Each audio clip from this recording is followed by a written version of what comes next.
তো এই হলো পেয়ারা বাগান। এই যে পেয়ারা বাগান, এই পেয়ারা বাগানে হচ্ছে আমরা আসছি।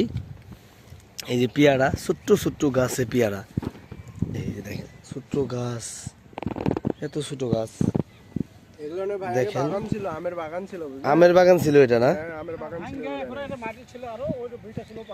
আমের বাগান ছিল, ভাঙে পেয়ারার বাগান করা হয়েছে, 1 বছর হয়েছে। বিসমিল্লাহ, আমি দেখি এই ছোট ছোট গাছ, তাই এত বড় বড় ফল। এটা মিষ্টি কি পরিমাণে হয়েছে দেখি। মিষ্টি আছে।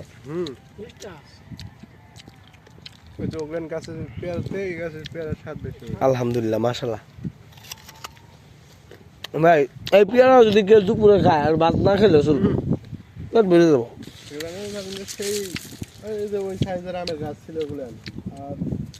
সর্বোচ্চ লেভেলে ভয়ঙ্কর জায়গা ছিল। রাজশাহী